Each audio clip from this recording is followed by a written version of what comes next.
여러분이 살고 싶은 미래는 어떤 세상입니까? 장애인과 비장애인의 차별 없는 세상, 도대체 언제 오는 것일까요? 오긴 오는 걸까요? 장애인의 현재를 바라보면서 미래에 대해서 고민하는 시간입니다. 최근 이슈가 되고 있는 세상 이야기를 모아 장애계의 미래에 대해서 한판 이야기를 돌려보도록 하겠습니다. 자, 이제 장미화 시작합니다. 장애인의 미래를 이야기합니다. 장미화.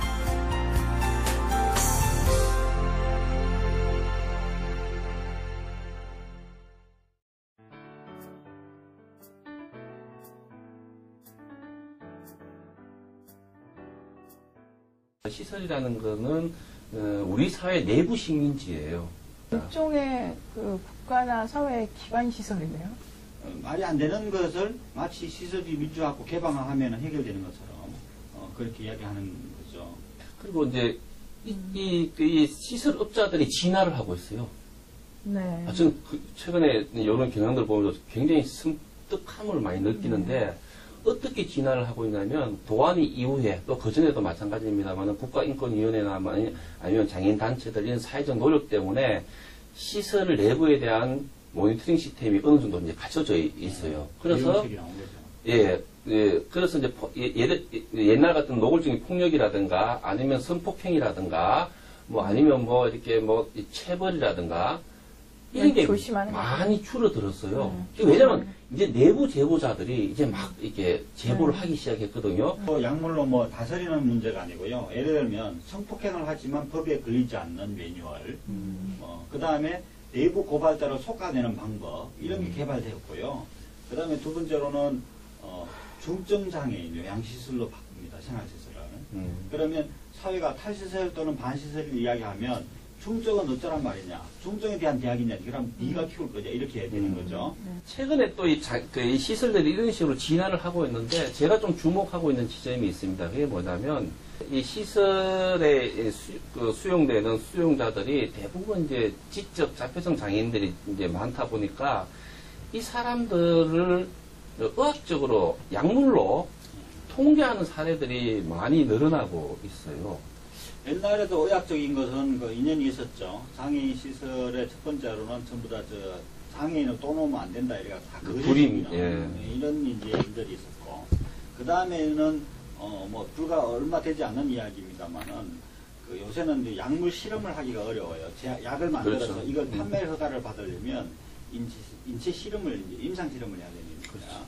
시설에 있는 장애인들을 대상으로 약물 실험을 하는 마루타가를 만드는 그런 게 있었고, 그 다음에 요즘 와서는 이제 장애인들이, 중증장애인들이 많은데, 그 중증장애인 중에서는, 이렇게 막 행동을 이렇게, 마음대로 하는, 또는 옆에 사람을 괴롭힌다거나, 자기가 버림을 받은 화풀이를 한다거나, 또는 정신적인 장애가 있어서, 또는 사회적 공격성, 이런 걸 갖고 있는 장애인이 일부가 있단 말이죠. 그러면, 이 사람들은 우리가 시설에서도 뭐 대안이나 대책이 있는 게 아니니까 이제 농약 뿌리듯이 약을 뿌려가지고 주는 거예요. 줄여서 약을 주면 몸이 축 늘어져서 뭐 꼼짝을 못하는 그걸 평생 약으로 이제 먹여버리니까 버리는 거죠. 그러니까요. 생명만 간신히 유지해야 하는 거죠. 예산 투여 대상. 예를 들어 이런 겁니다. 시설에 장애인이 100명이 있다. 그러면 자기 사회를 의사를 만들고 병원을 짓게 해서 그 다음에 명절날 갈 때는 제사 지내러 가야 되니까 장애인들 못 돌보니까 전부 시설에 입원시켜놓고 가요. 그리고 이거 입원을 하면 돈을 누가 내냐? 기초생활수급자니까 지자체가 내는 거예요. 그러니까 이 시설의 운영비만 받는 게 아니고 병원에 자주 입원시켜야 그 병원 돈이 또 더 나오는 거거든요. 그래서 그러면 약값이 얼마냐? 100명이 시설에 대놓고 병원에 대놓고 먹는 약값이 6억에서 8억 정도 나와요. 그러니까 제가 2008년도에 저는 이제 이제 경주에 있는 한 시설에서 실제로 이제 그걸 이제 사건이 있어서 직접 개입을 해본 적이 있어요. 그래서 그게 이제 2008년도 5월 6일 날 그때 이제 당시 PD 수첩에서 재혼은 왜 죽었을까라는 이제 그 제목으로 방영이 됐는데 이 박재호라는 아이가 14살 때 죽었는데 11살 때 시설에 들어갔어요. 그러니까 자폐성 장애가 있는 아이인데 자폐성 장애가 있는 아이들은 환경이 바뀌면 굉장히 불안해해요. 그게 사실 자폐 증상인데 하물며 시설 같은 데는 더 말할 것도 없죠. 그러니까 시설에서 가장 쉬운 방법이 뭐냐? 신경 안정제를 먹여버리는 거예요. 우리가 이제 할로페리도린이라는 게 있어요. 그냥 줄여서 할돌이라는 게 있습니다. 이게 1세대 정신의약품이에요. 정신의약품도 1세대, 2세대, 3세대 최근에 만들어진 거는 굉장히 좋은 거죠. 이거는 이제 부작용이 상대적으로 적은 건데 할돌 같은 경우는 대표적인 1세대 정신의약품이고 한 알에 뭐 몇백 원 하는 그런 약품이에요. 이걸 이제 먹여버리는 거죠. 그러면 이걸 먹어버리면 아이가 그냥 가만히 있는 거죠.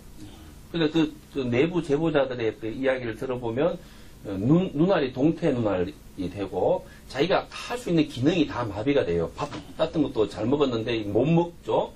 그리고 이제 그 정신의약품의 그 부작용이 워낙에 많은데 그 중에 하나가 뭐냐 부갈이 심해지는 게 있어요. 목이 굉장히 마르죠. 근데 이 사회복지사들은 이게 얘가 보통 일반 아이들 같으면 물 주세요 이렇게 하는데 자폐성 장애가 있는 아이들은 그런 의사 표현이 안 되니까 화장실에 가서 그렇죠. 예. 핫타요 그냥 변기물을 다 마셔버리는 거예요. 그러면 더 약을 먹여요. 그러면 이 사회복지사들은 얘가 이상 행동이 심해졌네. 그러니까 할도를 더 먹여버려. 배로 먹여버려요. 더 심해져. 그럼 밤새 잠을 안 자. 약 기운 빠져버리고 간호사가 퇴근해버리면 한 방에 한 명, 두 명이 자야 되는데 애가 안 자요. 그러면 베란다 내려가 패, 애를. 그러면 팬들 되나? 그러니까 이게 악순환이 되는 거죠. 그러니까 폭력을 쓰면 이 아이가 자폐성 장애 아이기 때문에 더더구나 더 이렇게 이상 행동이 많아지고 그럼 또 더 센 약을 계속 먹이고 그 약과 폭력이 계속 이렇게 악순환이 되는 거죠. 그러니까 얘가 이제 나중에는 완벽한 정신의약품 중독자가 되어서 방궁 긴장이라는 증세가 나타나요. 그게 어떤 거냐면 몸이 이거는 이제 그 경련을 일으키는데 몸이 뒤로 휘어져요. 척수망고. 예, 휘어지는데 얘가 죽었는 병원의 간호사 이야기를 제가 직접 들었는데 그 방궁 긴장 경련을 한번 일으키면 어떻게 되냐면 이 재호라는 아이가 머리 뒤꿈치가 발 뒤꿈치에 붙는데요. 그 사람이 완벽하게 뒤로 돌아서 공벌레처럼 되어버리는 거죠. 그게 이제 사실은 요가하는 게 아니고 경련이 극단적인 고통을 수반하는 경련이 일어나면서 방궁 긴장이 나타난다는 거예요. 그래서 50kg이 넘는 아이가 3년 만에 그 시설에서 26kg가 돼가 죽었어요. 근데 이게 명백하게 제가 보기에는 의약품에 의한 항정신성 의약품에 의한 살인이다라고 저는 보는데 한국 사회에서 이게 살인인가? 살인이 아니고 아주 합법적인 거예요. 왜? 의사가 처방을 해줬거든 그 약을. 사인은 뭐라고 나온 거예요? 의학적으로 이 아이가 죽은 사인이 뭐냐면 호흡곤란이에요. 그래서 제가 물어봤어요 의사한테. 아니 이 사람아 죽는 사람 중에 호흡이 안 곤란해서 죽는 사람이 어딨냐? 왜 호흡곤란이 사인이 되냐? 실제로 실제로 이제 부검의들이 아니면 일반 의사들이 이제 이제 사망 진단서에 이제 사인을 죽은 이유를 적잖아요. 거기에 적으면 안 되는 게 있습니다. 뭐가 있냐면 호흡곤란. 죽는 사람은 누구나 다 호흡곤란이에요. 다음에 심장정지. 심장정지가 안 돼가 죽는 사람이 없죠. 그러니까 심장정지, 호흡곤란, 폐결핵 이런 건 적으면 안 돼요. 원인이 아니고 그러니까 심장정지나 호흡곤란을 일으키는 그 원인이 사인인데 그건 없어요. 그냥 호흡곤란이라고 달랑 그거만 이제 적어놨는 거죠. 제가 보기에는 명백하게 약물 중독에 의한 사망인 거예요. 근데 이제 문제는 이게 PD수첩이라는 강력한 매체에서 이게 방영도 되고 또 그 감사원 감사, 복지부 감사, 경상북도 감사 이런 게 다 했는데도 거기에 돈 빼먹고 하는 이런 비리는 감사에 걸렸는데 더 중요한 건 이 아이가 왜 죽었고 이 아이의 죽음에 대해서 의사와 시설 측에 책임이 있는 가 없는가 이걸 가리는 게 사실 제일 중요한 문제인데 여기에는 전혀 이제 불법 사항이 없는 걸로 나왔는 거예요. 그러니까 합법적인 죽음인 거죠. 근데 제가 보기에는 명백하고 의도적인 살인이다라고 이렇게 보여지는 지금 거예요. 말씀하신 그 시설에서 그렇게 연달아서 죽은 그 연쇄살인이 6명이나 죽었어요. 그렇게 나왔잖아요. 3년 상간에. 그 다음에 오히려 반대로 그것을 폭로한 사람을 명예훼손 이래서 제가 2년 동안 조사받고 제가 6개월 동안 조사를 받아서 협박을 명예훼손. 인지하는 거죠. 네, 그런 문제 일으키는 사람 그리고 그 내부 제보자는 지금도 취임 못하고 있습니다. 2008년도 사건이니까 지금 벌써 5년이나 지났는 사건인데도 지금도 블랙리스트가 있어요. 아까도 이제 그런 이야기 좀 일부 나눴는데, 예, 시설. 그래서 어떤 그 사람이 이제 시설에 취직을 하려고 사회복지사 가면 그 전에 어디에서 계셨어요? 이렇게 이야기를, 이거 100% 물어봅니다. 그러면 예를 들어서 뭐 어디에서 있었습니다. 그러면 그렇게 전화를 해봐요. 이 사람이 우리 시설에 왔는데 어떤 사람입니까? 그러면 당연히 내부 고발자예요. 그러면 치명적인 결함이 되기 때문에 취직을 포기해야 돼요. 적어도 이제 그 사회복지 업계 내에서는. 그래서 이제 이런 것이 저는 굉장히 심각한 문제고, 이제 폭력이나 뭐 성폭행 이런 것보다 훨씬 더 심한 문제는 약물을 가지고 약물에 의한 건강 악화라든가 심지어 사망 이런 거 저는 굉장히 심각하다고 이렇게 이제 봅니다. 그래서 우리가 이제 이 부분에 대해서 좀 더 관심을 기울여야 된다고 생각을 해요. 제가 너무 놀라운 거는 요즘 잘 만들어진 시설들 있잖아요. 건물도 막 이렇게 좋고 자연 속에 있고 거기로 온 가족이 캠프를 만드는 거예요. 그러니까 여름 휴가를 가더라고요. 근데 그게 사회복지계나 장애계에서 활동하는 사람들이 가시더라고요. 근데 그게 심지어는 장애인 인권 운동 하는 사람들도 거기서 캠프도 하고 그렇게 해요. 그리고 두 번째는 그 중고등학생들의 캠프를 그런 좋은 시설로 갔는데 저는 저희 딸이 그런 정말 이름 있는 시설에 무슨 그 대기업이 후원하는 그 뭐 70몇 대 1의 경쟁을 뚫고 뽑혀가지고 그 뽑힌 근거가 다른 아이들은 너무나 많은 자원봉사를 많이 하고 뭐 어쨌든 저희 딸 딱 2줄 썼대요. 엄마가 장애인이에요. 네. 어떻게 알았어요? 그래서 애들이 너는 귀신 같다. 그렇게 짧게 썼는데 왜 됐냐? 그래서 우리 딸이 비밀이야 그랬대요. 근데 어쨌든 그래서 갔다 왔는데 놀라운 건 뭐냐면 저는 이제 저희 딸한테 이런 얘기를 했어요. 사실 농담으로. 야, 집에서 맨날 장애인 보는데 또 장애인 그런 시설에 가느냐. 아무리 좋아도 결국 장애인 시설이고 가서 너 거기서 아마 그 청소도 해야 되고 힘든 일 해야 되는데 방학 때 공부나 하지 왜 힘들게 가냐. 이제 엄마 입장으로 그 얘기했더니 도착하자마자 전화를 했어요. 엄마 그런 게 아니야. 너무 재밌어. 여기서 풍물놀이도 하고 여기 있는 분들하고 같이 바닷가에 가가지고 개 잡고 놀아주고 엄마 내가 공부만 하느라고 캠프도 못 가고 그랬는데 이분들이랑 너무나 즐겁게 프로그램이 너무 좋아. 제가 그 전화를 듣고 너무너무 경악했다는 거예요. 그래서 이 사회에 대한 단순 기반 뭐 예를 들면은 가족이나 사회에 너무나 그 버거운 존재들을 해치우는 그런 기반 시설 수준이 아니라 너무나 세련되고 그 명분이 너무나 달라져 버려서 이제는 아이들의 인성 교육뿐만 아니라 쉬회 장소로도 발전해 가고 있는 그 잘 나가는 시설들 보면서 제가 진짜 어떻게 해야 돼요? 긍정적으로는 생각이 안 들었었나요? 어떻게 긍정적으로? 예를 들면 장애인과 비장애인이 함께 더불어 하는 뭐 통합된 것을 체험해보고 실험해보는 이런 것을 아마 명분을 삼았을 텐데. 명분은 그렇게 됐는데 결국 저희 딸이 돌아오면서 하는 말이 아무리 너무 좋은 시설인데 마음이 되게 안 좋더라고요. 왜 안 좋냐면 결국 그 사람들은 그 섬에서 영원히 사는 거 아니냐는 거예요. 그리고 자기들이 갔을 때는 여기서 학교도 있고 교육도 시키고 막 이렇게 광고를 해서 갔는데 이제 손을 들고 질문을 했대요. 학교가 어딨냐고. 근데 여기 학교가 있고 교육을 받고 이런 곳이라면 우리 또래 친구들이 있어야 되는데 여기 계신 분들은 막 나이가 이렇게 많으신데 학교를 졸업은 안 하고 왜 여기 계시냐고 애들이 순진하게 다 손들고 질문했더니 그 운영하는 뭐 제2세이신 원장님께서 하시는 말씀이 그거가 바로 우리의 숙제다 또 이렇게 대답할게요. 참네. 저는 미주 씨가 이렇게 그 말씀을 방금 사례를 이야기해 주시는 이런 게 시설들이 이런 식으로 계속 진화하고 있다는 거예요. 영합되게.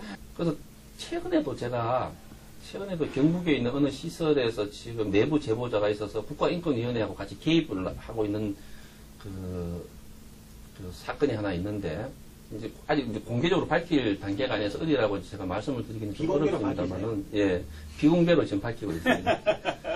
거기는 어떤 양상을 보이냐면,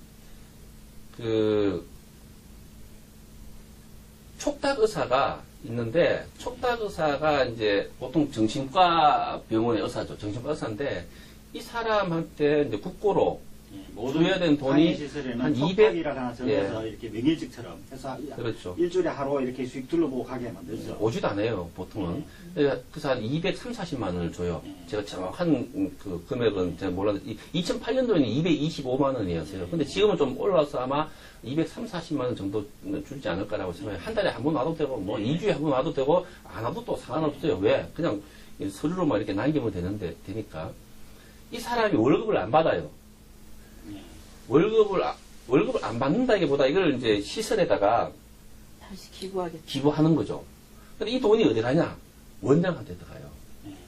내부 고발자가 이제 거기까지. 그래서 원장한테 무통장 입금시키는 것까지도 이 사람은 이제 확인시켜 이제 주는 거죠.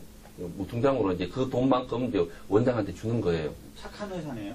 예, 원장이, 예, 명색은 원장인데, 나이가 많아가지고, 정년퇴임이 지나는 원장이기 때문에 국고에서 원장 월급이 안 나가는 거죠. 그래서 이제 촉탁 의사 월급으로 원장을 주는 거예요.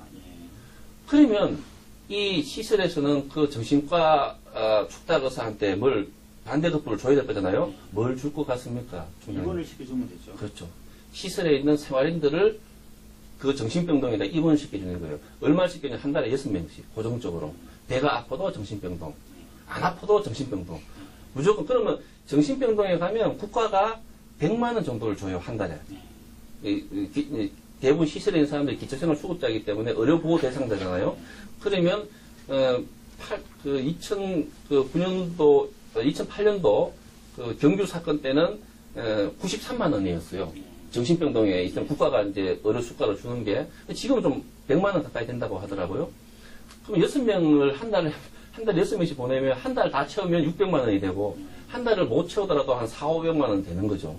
그러면 촉탁 의사의 입장에서는 굉장히 남는 장사죠. 250만, 240만 원 주고 자기는 그 배나 되는 돈을 받는 거죠. 그리고 촉탁이라는 거는 촉탁 의사한테 촉탁을 했으니까 그 월급을 받고 와서 상담을 하거나 진단을 해야 되잖아요. 근데 와서 명단만 가지고는 가요.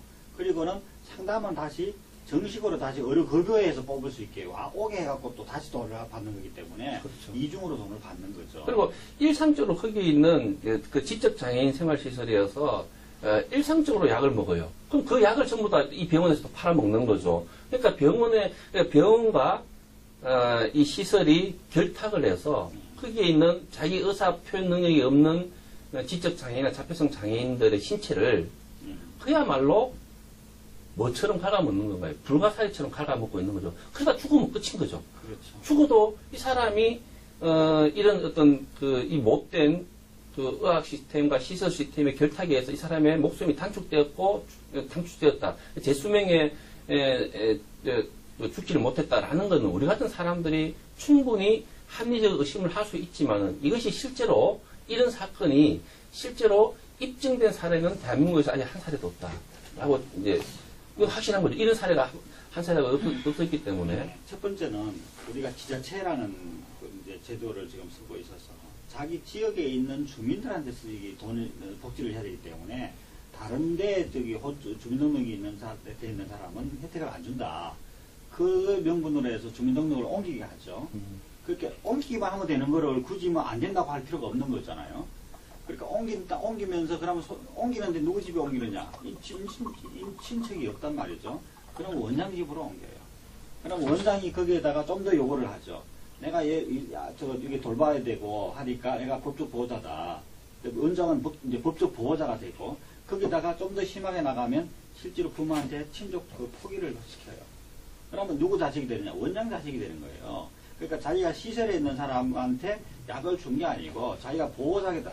그러니까 모든 이 사람의 법적 권리를 가지게 되기 때문에 죽었다 그러더라도 보호자가 죽었는 거 맞다고 사인하면 끝나는 거예요. 그래서 이런 거를 이제 공무원들이 잘 그나마 자기 양심껏이라도 요즘 사회복지사들이 뭐 일이 많아서 자살을 하니 많이 하지만 이 사회복지사들이 얼마나 한심한 수준이냐면 이 시설에 대한 거를 일상적으로 모니터링을 하지 않고 제가 방금 말씀드렸던 그 사례에서는 그 지역의 그 담당 사회복지사가 그 시설의 원장 보고 엄마라 그래요.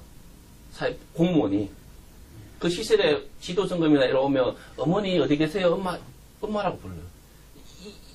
이런 상황에서 우리가 살고 있는 거예요. 이 말도 안 되는 이런 상황에서. 근데 이제 성년 후견제가 실시되고 있어서 그렇게 뭐 입양까지 할 필요도 없이 이제 후견인으로 지자체가 그렇죠. 원장이나 더 쉬워지죠 이제는.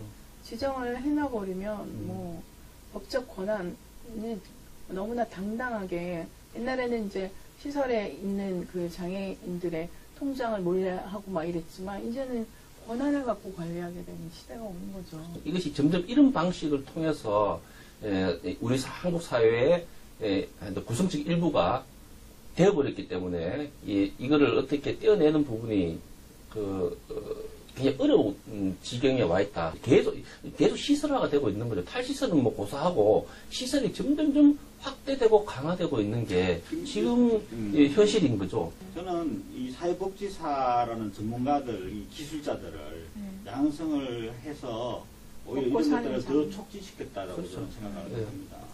그래서 사회복지사들이 이제만 들어올 수 있는 자리, 직장을 만들어서 그러면 그 자리를 유지하기 위해서 원장에게 협력하고 협조하고 그러면서 이용자들을 억압하고 자기들은 주는 자로서 또는 굽신거리면서 받는 자체를 요구하고 뭐 그런 관계를 했기 때문에 저는 이 복지사들이 사회복지를 했다는 게 아니라 이런 이제 권력 구조를 모순을 만드는 역할을 기여를 충분히 했다. We Can Do That 이라는 이탈리아 실제 정신장애인들의 지역사회에 살면서 만든 협동조합 영화가 있는데요. 제가 이제 감동받았던 거는 그 이탈리아가 정신병원을 모두 다 없애는 이제 법을 만들었는데 국민 정서가 뭐가 있냐면 누구나 약간씩은 다 미쳐있다. 모든 인간이. 근데 우리가 누구는 미쳐있어서 시설에 넣는다는 게 말이 되냐. 정신장애를 갖고 있는 노동조합원들이 스스로 조합원을 만들어요. 그 전에는 외부의 노동협동조합을 운동으로 하는 노동계 사람이 와서 이 조합을 처음에 만들었지만 그 다음에 이제 자치조직이 되면서 당사자들이 협동조합을 꾸려나가는 이야기거든요. 저는 정말 감동받았던 게 장애가 있든 장애가 없든 간에 사람이 모두 다르고 이상할 수도 있고 또 특이할 수도 있는 거를 그 사회가 있는 그대로 인정해서 같이 겪어나간다라는 거죠. 일상생활 속에서. 그게 시설을 없애는 방법이 아닐까. 실제로 미국에서도 70년부터 탈시설을 했고, 뭐 유럽도 그 비슷한 시점에서 이렇게 했습니다. 근데 전 세계적으로 시설이 가장 크게 문제가 되고 계속 늘고 있는 나라는 한국하고 일본밖에 없어요. 그러니까 적어도 OECD 국가 정도 수준에서는. 정신병동도 마찬가지예요. 정신병동의 수가 늘어나는 나라는 한국밖에 없습니다. 이거는 이미 장애인 생활시설이 사회의 구성적 일부가 된 이상 이거를 이제 예를 들면 해체시킨다. 생활시설 해체시킨다는 건 단순하게 어떤 생활시설에 문 닫는 문제가 아니고 우리 사회의 구성을 재구성해야 될 문제이기 때문에 시설 문제만 아니라는 거죠. 그러니까 시설과 관련된 많은 이 시설업자들을 존경하는 사회적 태도라든가 이 시설 때문에 먹고 사는 수많은 복지사들, 이 복지사를 양성하는 대학 교육 시스템 이런 것들이 다 맞물려 있는 거예요. 그래서 시설 문 하나 닫는 게 사실 쉬운 게 아니고 그런 어떤 그 시설 문을 닫는 게 문 한두 개 시설을 문 닫는 게 중요한 게 아니고 사회 구성을 새롭게 재구성을 해야 되는 거죠. 그러면 굉장히 복잡한 노력이고 이건 장애 운동의 범위를 넘어서는 것이 있을 수도 있는 굉장히 복잡한 이제 후속 조치가 따라야 되겠지만은 그래도 이제 우리가 외국하고 좀 비교를 해 봤을 때 사회 구성 전부를 우리가 재구성하기는 어렵다 하더라도 어떤 뭐 단초라고 해야 될까? 뭐 그런 걸 발견할 수 있는 시설 문제 해법. 저는 국가 정책으로서 패러다임을 확실히 바꾸고 탈시설 정책이라는 것을 국가가 제정을 하고 발표하고 끌어나가야 될 문제다라는 생각을 저는 좀 하고 있습니다. 네, 당연히. 그래야 되지 않을까. 네. 그리고 지금처럼 이런 거대한 인프라가 있듯이 새로운 인프라 또는 이것이 아닌 새로운 것에 진정한 어떤 좀 거기 장애인의 정말 삶의 질을 생각할 수 있는 복지를 직접 정부가 이렇게 새롭게 다른 거 보급하는 그러한 그 시스템을 빨리 마련해야 된다 이런 생각입니다. 그래서 이제 그 뭐 이탈리아의 사례도 좀 유명하지만은 이제 미국이나 유럽에서 70년대 탈시설을 했는데 이 탈시설이라는 건 사실 운동회에서 일어나는 게 아니거든요. 특히 미국 같은 경우에는 탈시설이 운동회에서 이루어지는 게 아니고 국가, 엄격히 말하면 주정부의 정책에 의해서 탈시설이 되는데 왜 그러냐면 돈이 너무 많이 드니까 감당이 안 되는 거예요. 주정부가 이 시설을 이렇게 유지하려니까. 그러니까 시설 문을 닫아버리고 거기에 있는 생활인들을 밖으로 내보내버려요. 그러면 책임이 주정부의 입장에서는 책임이 3등분 돼버리는 거예요. 주정부가 3분의 1 책임져요. 그다음에 가족이 3분의 1 책임져야 돼. 나머지는 지역사회가 또 3분의 1 책임을 져야 돼. 지역사회, 시민단체나 NGO나 뭐 아니면 하여튼 후원단체나 이런 데가 또 3분의 1의 책임을 져야 돼. 그러니까 국가가 너무나 책임이 가벼워져 버려서 시설 없애버리니까. 그러니까 주정부들이 다 시설 없애버리는 거예요. 그죠? 그러니까 인권 문제 없어지죠? 또 주정부 예산 절감되죠? 이런 정책을 마다할 리가 없는 거죠. 근데 한국은 희한하게 이게 국가시설인지 아니면 개인시설인지 애매모호해요. 실질적으로는 국가가 모든 예산을 다 투자하는 거죠. 근데 이 시설을 만들 때 그 산 주택에 평당 한 만 몇천 원 하는 땅, 그거 한 몇백 평 샀는 돈은 어쨌든 지분을 냈다는 거고 예. 그러면서 그 조건이 평생 대대로 해먹는 것을 전제로 해서 했다는 거죠. 그래서 저는 이제 나름대로 이런 생각을 좀 해봤습니다. 한 가지는 국제사회에 호소하는 방법을 우리 운동이 찾아야 된다고 생각을 해요. 그래서 이런 거를 잘 정리하고 사례를 모아서 예를 들면 이제 유엔의 공식 기구든 아니면 국제사회 장애와 관련된 인권단체든 이런데 요새는 다 인터넷 기반의 세상이기 때문에 그 정보 제공을 무한대로 할 수 있잖아요, 그죠? 그래서 이거를 이제 확산시켜서 국제사회가, 그게 엠네스티가 되든 뭐가 되든 간에 국제사회가 한국 사회 장애인 문제의 인권을 가늠해서 인권 지표 같은 거를 만들고 평가를 할 때 그것이 반영될 수 있고 국제사회가 또 아니면 국제 언론이 한국 사회에 특히나 시설과 관련되는 이 터무니없는 이런 장애인 그 억압과 착취 문제를 부각시킬 수 있도록 우리가 좀 노력하는 이런 걸 우리가 고려해 볼 수 있다. 물론 기존에 우리가 써왔던 전통적인 탈시설 운동, 뭐 반시설 운동, 아니면 그 자립생활센터들이 하고 있는 이제 시설 속에 있는 장애인들을 탈출시키는 이런 운동, 이런 것들은 뭐 기본적으로 이제 하는 선에서 새로운 그 하나의 방법으로는 국제사회에 직접 우리가 호소하는 방법 같은 걸 찾아볼 수가 있고, 또 하나는 점진적으로 봉쇄의 뭐라고 합니까? 제도적 봉쇄를 만들어야 된다고 저는 생각을 해요. 그래서 한 방에는 할 수 없다. 저는 도저히 불가능하다고 생각하고, 예를 들면 이런 것도 괜찮다고 생각합니다. 복지부든 아니면 뭐 청와대든 이런 곳에서 예를 들면 지금 2만 6천 명이 있다. 법인시설에. 그러면 이거는 동결이다. 앞으로. 이제 우리가 이런 걸 압박을 해야 된다고 생각해요. 복지부를 압박하고, 그 대통령을 압박해서 2만 6천 명에서 더 이상 늘리지 않는다. 적어도. 늘리지 않고, 사람이 이렇게 시설에서 나오더라도 그 자리에 그렇지. 세워놓지 예. 않고. 그래서 밑빠진 도구를 안 만드는 게 저는 굉장히 그렇죠. 중요하다고 생각해요. 또 하나는 이제 그런 이제 봉쇄 전략의 이제 일환이었는데, 제가 2년 전에 이제 인권 포럼에서 일을 할 때 그때 이제 서울시에서 장애인 복지 로드맵 같은 걸 뭐 비슷한 걸 만들었어요. 제가 한 가지를 제안했는데 뭘 제안했냐면, 서울시가 운영하고 있는 시설에서 18세 미만 아동이 시설에 못 들어가도록 봉쇄 정책을 하자. 그래서 서울시가 조례를 규정을 만들는지 해서 원칙적으로 18세 미만 아동들은 시설에 안 보낸다. 그래서 18세 미만은 시설에 안 보낸다. 있는 아이들도 일단 내보낸다. 내보내고 대신에 이 18세 미만 아이가 한 명이 시설에 있으면 이 아이한테 서울시가 매년 2,500만 원을 줘야 되는 예산이, 시설 예산이 실제로 그러니까, 그럼 2,500만 원 다 줄 필요도 없다. 그 중에 그냥 내가 어바웃으로, 대략적으로 생각을 해보면, 그 아이를 밖으로 내보내고 부모한테 가겠죠. 그러면 그 부모한테 연간 1,500만 원만 특별한 그 양육수단으로 지급하자. 그러면 이제 그 실장은 그렇게 되면 이제 여러 가지 이제 법제도적인 문제가 있다고 해요. 그러면 이제 뭐 기초생활 수급자일 경우에 이제 사실 150만 원을 월 더 받는 게 되는 거잖아요. 이게 이제 서울시는 그런 의지가 있는데 이게 국내 법 체계에 문제가 생긴다. 그 지적을 바로 하더라고요. 근데 어쨌든 굉장히 좋은 아이디어여서 이걸 추진하겠다라고 했어요. 그리고 이걸 원칙으로 삼는 거죠. 그러니까 근데 예외적으로 18세 미만인 아동이라 하더라도 시설에 보낼 수가 있는데 예를 부모가 없거나 아니면 부모가 이제 있는 경우라 하더라도 오히려 시설이 더 안전할 경우가 있을 수가 있어요. 예외적으로.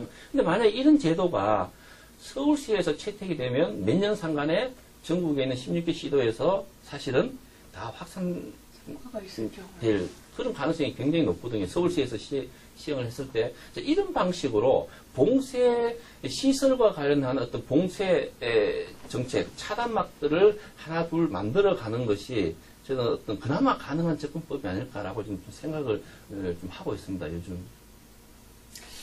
시설 운영자들을 모아가지고 그 원장들이 먹고 사는 수용시설 하나 만들어 놓으면 될 것 같아요. 하여튼 뭐 시설에 대한 이야기는 제 혼자 이야기하라 해도 반나절은 할 것 같아요. 사실 이 이야기를 끄집어낼 때마다 그냥 맨정신으로 이야기를 할 수가 없습니다. 사실 오늘 또 쌍소리를 많이 하면서 이야기를 해야 되는데 방송이다 보니까 언어도 굉장히 순화해서 이야기해야 되고 또 이렇게 심리적으로는 막 이렇게 흥분되고 울분이 이렇게 치밀어 오르고 이럼에도 불구하고 진짜 자제해가면서 이렇게 방송한다는 게 쉬운 일이 아니네요. 어땠습니까? 미주 씨는?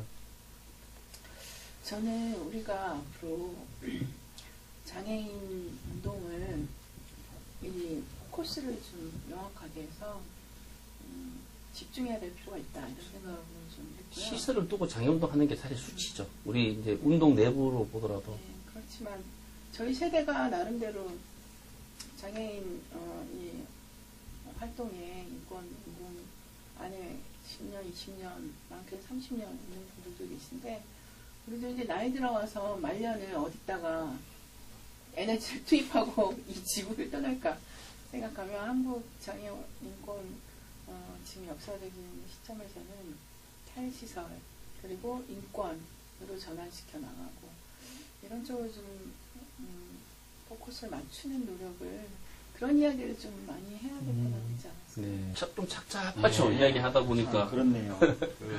기분이 좀 많이 이렇게 가라앉는 것 같고 좀 답답하고 좀 그렇습니다. 이 시설을 어쨌든 뭐 답은 개선하는 것이 아니라 뭐 없어져야 되는 것이고 정부가 어쨌든 뭐 돈줄이 정부이기 때문에 돈줄을 시설로 돈 주고 모든 거 다 했다가 아니라 새로운 서비스를 어쨌든 만들어서 어쨌든 개선해 나가야 될 문제다. 인권을 보고 지킬 필요가 없이 도덕이 없으면 뭐 지킬 사람 필요 없는 거니까 시키는 사람에 드는 비용을 들일 것이 아니라 빨리 새로운 서비스 체계를 만들어야겠다 이런 생각이 들었습니다. 네, 시설에 대해서 이 방송을 듣는 사람들이 많지는 않겠습니다만은 저희들도 그렇지만은 이 시설에 대한 부분에서 우리가 자각이 있어야 된다. 시민적 자각이 있어야 된다. 그 길만이 제가 보면 먼 길이긴 하지만 거의 유일한 시설 문제를 해결할 수 있는 방법이 아닌가 생각합니다. 예, 장시간 동안 녹화하느라고 고생 많으셨습니다. 예, 수고하셨습니다.